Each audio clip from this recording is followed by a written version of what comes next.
What is the difference between prejudice and discrimination? Let's look a little bit more at the terminology that we use in order to understand the way that we think about and talk about race. So prejudice is an opinion that someone has. It's a preformed opinion, an opinion that one has sort of at the outset before you meet someone or learn more about someone. Prejudice is not based on fact, but it's based on subjective opinion. It is generally a negative opinion. Then discrimination are actually the discriminations are actually the actions that are taken as a result of the prejudice that one feels. So if someone is prejudiced against Asian Americans in a job situation, for instance, they may try to discriminate by not hiring Asian Americans. Privilege is something that is talked about a lot, but is a little unclear. And privilege doesn't refer to necessarily an individual's privilege, but it often refers to the privilege that comes with being in a particular group of people. And most often it's talked about in terms of white privilege.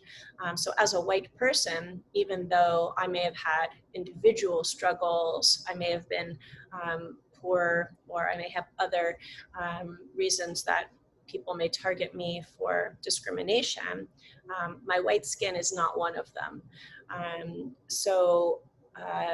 Privilege is something that is sort of unearned based on our membership in a group, and it's really hard to recognize that one has privilege because it's given to you, right? So it's largely invisible to those of us who have it, which is why white people get often very uncomfortable or even defensive in thinking about the privilege that their white skin may have conferred on them throughout their lives, their ancestors, people in their community.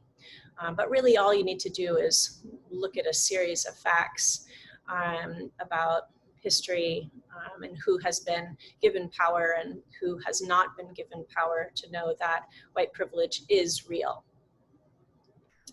Finally, structural racism is the widespread discrimination that exists on all levels of society.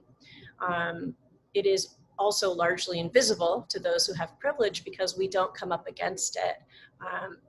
It doesn't get in the way of us meeting our needs or fulfilling our goals. Other things may, but not structural racism.